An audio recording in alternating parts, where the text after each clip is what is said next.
Hablábamos bien en todas las clases, atención por favor, hablábamos que siempre en alguna lesión esquelética, muscular o la que tenga, vamos a necesitar algún estudio imagenologico, pero lo tenemos que hacer siempre del menos a más. Chicos, por favor.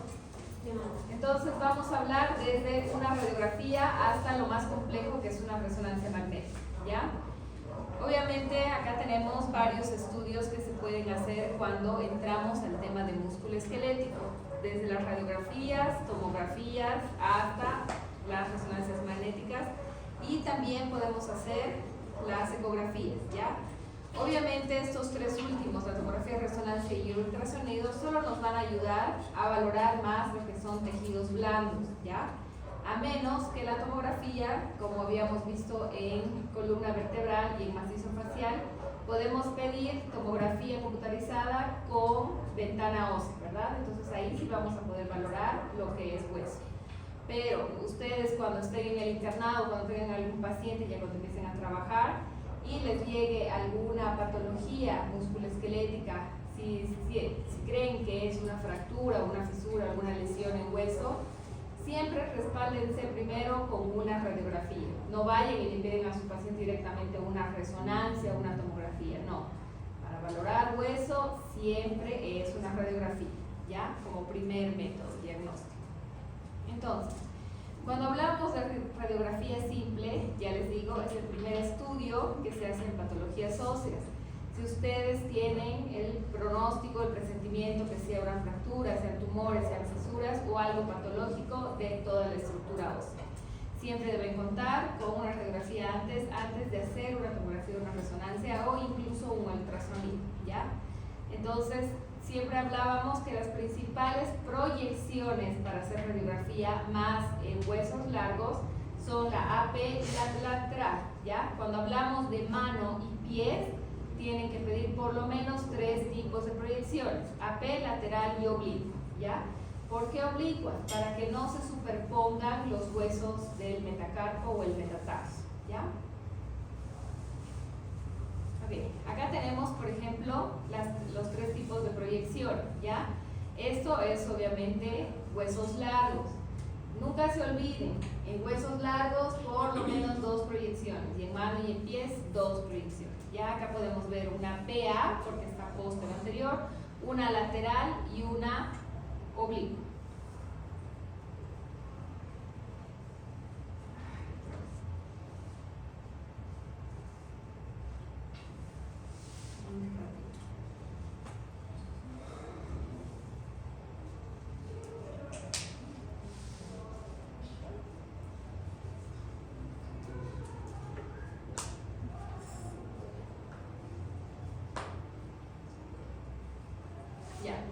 Entonces, hablando de tomografías, como les decía, podemos valorar igual óseo cuando pedimos con ventana ósea, ¿verdad?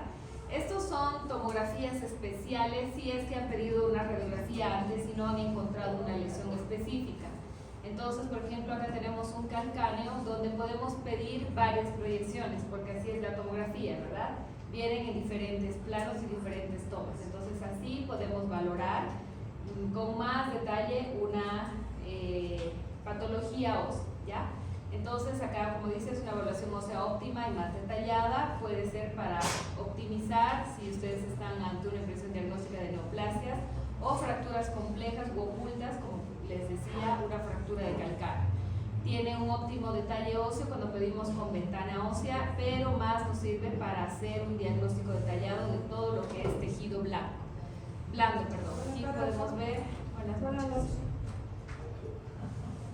La resonancia magnética, ya obviamente esto va a evaluar a más detalle todo lo que es tejido blando y médula ósea.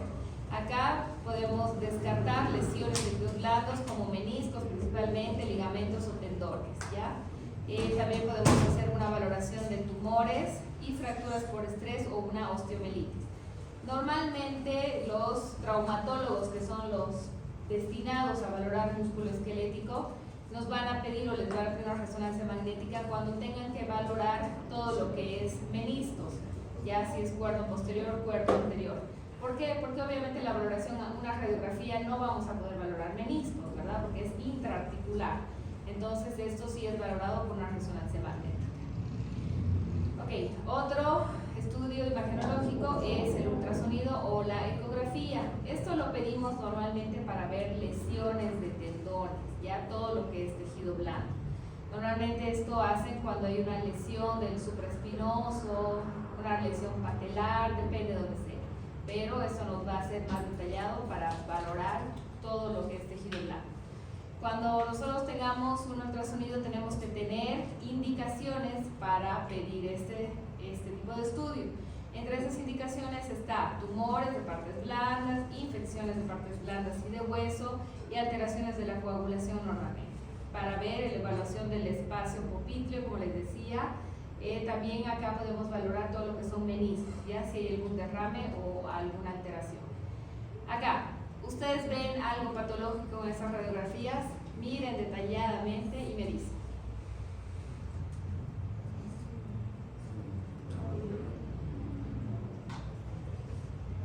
¿Qué ven?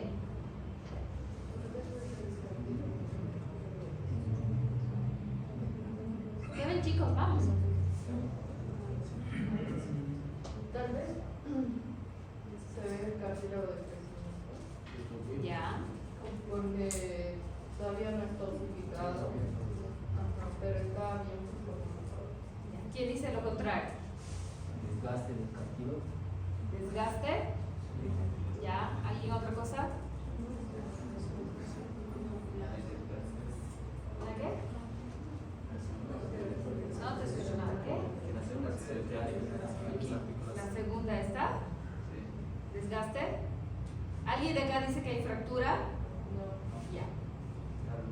Pues sí, es cartílago de crecimiento, que es visible obviamente en esqueletos maduros. Todavía se puede ver alguna evidencia, algún rastro de cartílago de crecimiento en la adultez, ¿ya? Pero normalmente esta radiografía, así se ven las fisis o cartílagos de crecimiento hasta la adolescencia. A veces tienen estos pacientes, niños o adolescentes, le piden una radiografía por una impresión diagnóstica de una fisura o una fractura y vienen y dicen que todos los huesos están fracturados cuando solo es cartílago de crecimiento, ¿ya? Entonces, obviamente, cuando tengan algún paciente, primero sepan la historia del paciente, no por ser imagenólogos o estudiar solo esto, no tienen que saber qué es lo que pasa con su paciente, ¿ya? El saber edad, el saber patologías adyacentes nos ayuda a hacer diagnósticos correlativos o hacer diagnósticos diferenciales ante alguna patología. Ok, entonces siempre les he dicho que cuando nosotros estudiamos imagenología más radiografías, tienen que saber anatomía, pues. Entonces cuando hablamos de huesos largos, para saber en qué parte se encuentra la lesión o la patología que vamos a ver o estamos sospechando, tienen que saber que los huesos largos se van dividiendo de acuerdo al crecimiento en las epífisis, metáfisis, diáfisis y acá abajo la metáfisis.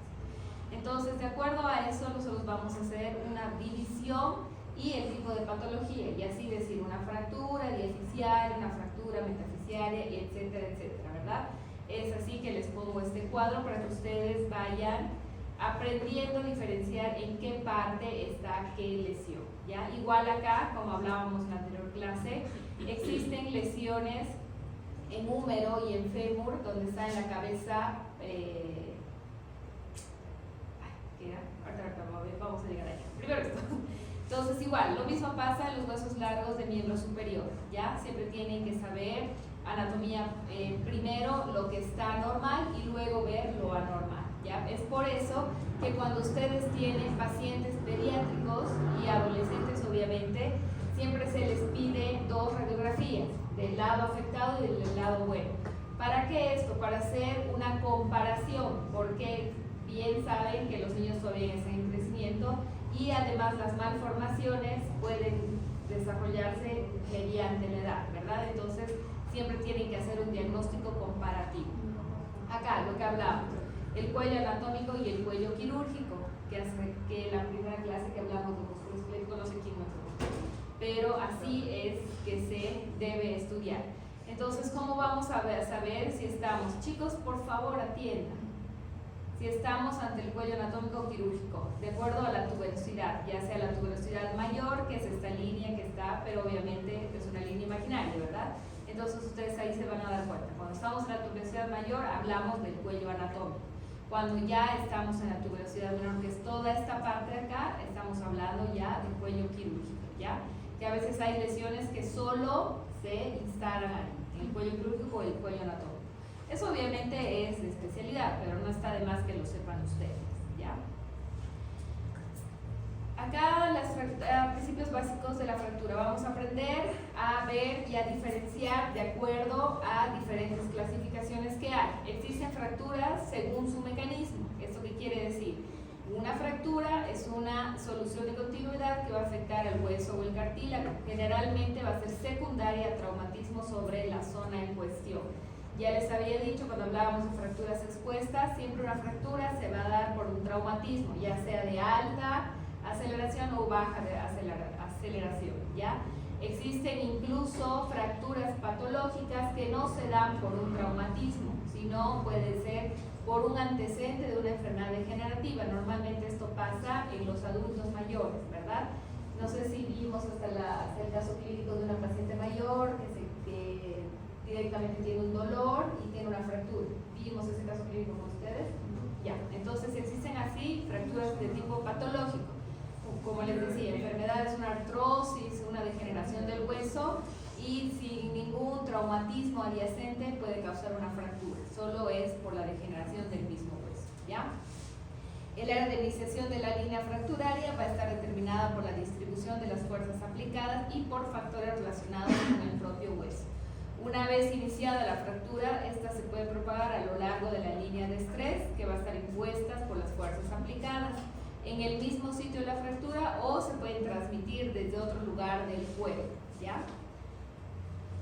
Estos son por su tipo de mecanismo. La forma y dirección de la línea de fractura puede ayudar a dilucidar qué tipo de fuerzas son las que afectaron y pueden dividirse en tensión, que la fractura puede ser de tipo transversal, de tipo rotacional, que son fracturas espirales, por compresión. ¿Se acuerdan cuando vimos patología de columna vertebral? Por caída existen fracturas compresivas, ¿verdad? Esto también se da en los huesos largos.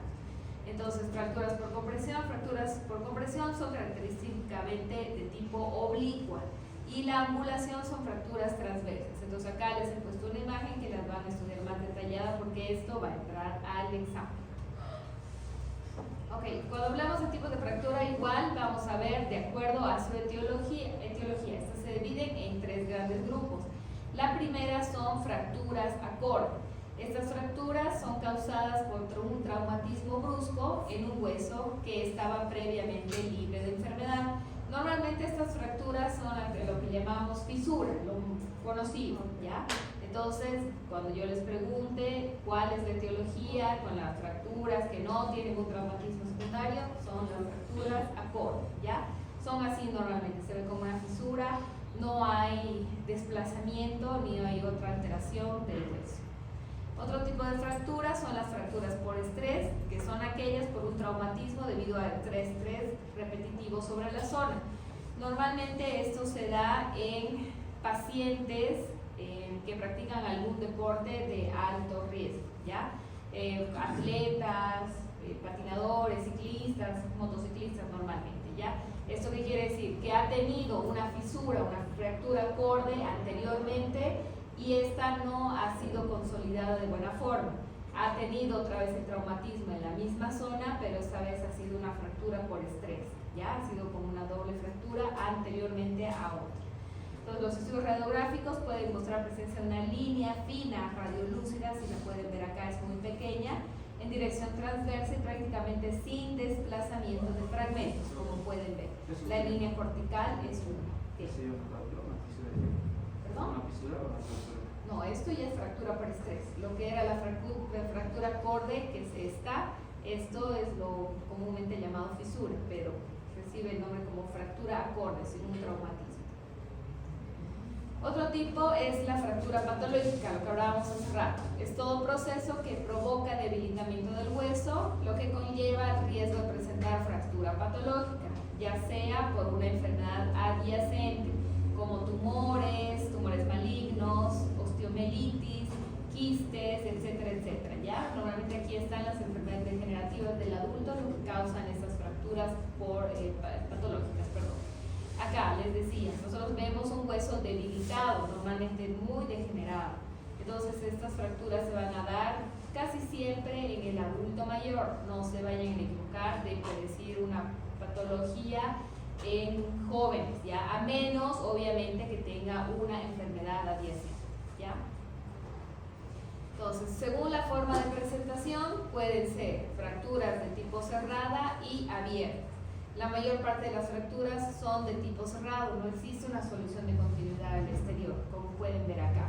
Pero ya cuando son de un traumatismo muy grave, normalmente un accidente automovilístico u otras, entonces cuando ya hay solución de continuidad, veíamos anteriores fracturas expuestas, ¿verdad? Entonces son fracturas de tipo abierta o expuestas, que obviamente no solo hay lesión de hueso, también hay lesión de tejidos blancos. Acá podemos ver, ¿verdad? Estos son ejemplos de fracturas de tipo abierto o expuesta. Según la forma de presentación, también vemos las fracturas incompletas, que son fracturas que estaban con una rotura cortical en las que la solución de continuidad del hueso no llega a ser de tipo completo. Aquí sí podemos ver, acá podemos ver la cortical de una parte que sí obviamente se ve desplazada y hay evidentemente una línea radiolúcida con una fractura. Si vemos la otra cortical, todavía se sostiene, puede ser por un pedacito que se está sosteniendo, pero eso quiere decir que es incompleto. Acá, según la forma de presentación, fractura conminuta son las que tienen más de 2 fragmentos o las multifragmentadas, como veíamos el caso clínico de la anterior clase, ¿verdad? Aquí obviamente es evidente que es conminuta multifragmentada. Según su configuración, pueden ser transversales, se presentan en la diáfisis por un golpe directo o por fuerzas de angulación. Puede ser de tipo oblicua, que la oblicuidad de la línea de fractura viene a ser más o menos de 45 grados con respecto al eje longitudinal del hueso. De forma espiral, donde la línea de la fractura va a rodear la diáfisis. Y de forma vertical, son de presentación intraarticular normalmente. Acá podemos ver ya los diferentes ejemplos que lo van a ver cada uno. ¿Cómo vamos a leer las fracturas de tipo agudo cuando ustedes tengan una radiografía? Entonces, primeramente nos tenemos que fijar qué hueso estamos estudiando, ¿verdad? Anatomía. Segundo, vamos a leer las líneas corticales, vamos a ver de ambas partes. Si es una fractura por estrés, si es una fractura incompleta o si es una fractura completa expuesta. Entonces nosotros vamos a fijarnos de ambos lados la cortical, si esta está desplazada, si tiene ambas uniones, principalmente, ¿ya? Si hay líneas radiolúcidas, excepto si hay sobreposición de, por ejemplo, el metacarpo y metatarso, ¿ya? Si hay interposición de estructuras anatómicas. Acá, bueno, como les decía, lean las corticales, vean ambas corticales, vean las líneas radiolúcidas si es completa o incompleta o si tiene varios fragmentos. Si hay discontinuidad abrupta de la cortical, si hay alguna angulación aguda de la cortical o escalonamiento. Si las líneas son rectas o son muy angulares, ¿ya? Ahí entonces van a diagnosticar en qué tipo de fractura se encuentra. Y para leer los tejidos blandos, obviamente cuando hay alguna lesión ósea, esta siempre se va a acompañar de lesiones de los tejidos blandos también. Si no sea por una solución de continuidad, esta por una fractura expuesta, va a ser por un aumento de volumen ocasionado, ya sea por un edema, una inflamación o un acúmulo obviamente de sangre, porque si hay fractura, esta sangra, ¿verdad? No es que se queda así, el hueso es sangrante. Entonces, normalmente cuando ustedes lean radiografías, siempre les he dicho, no se concentren en lo óseo, también aprendan a leer lo que es tejido blanco. Sí, blando, perdón, es lo que estoy diciendo, blanco. Acá, por ejemplo, tenemos una lesión en rótula y podemos ver aquí ligero aumento de volumen, pero si ven esto de acá, sí van a ver, es una lateral, ¿verdad? Hay mayor aumento de volumen, ¿por qué? Porque es un edema que está ocasionando el tipo de lesión. Acá, por ejemplo, es posterior. Entonces, de acuerdo a la lesión, obviamente también se van a lesionar tejidos blancos. Y aquí, esto es un esguince de tipo 2 de tobillo, donde toda la lesión y el edema está acá, en la parte posterior, ¿ya? Acá tenemos también ligero edema. A comparación de esta, que es una radiografía normal, no existe ninguna lesión ósea, donde el tejido blando, se pueden ver, es muy diferente, ¿no? El espacio entre esto y esto es menor a esto. Esto se debe por el edema y la acumulación, obviamente, de sangre que existe. ¿Y sería oblicuo la proyección? Esta no, es lateral. Oblicuo aquí. Ya. Ahora vamos a entrar al tema de luxaciones, pero como hicimos la anterior clase, primero vamos a hacer la práctica y luego la siguiente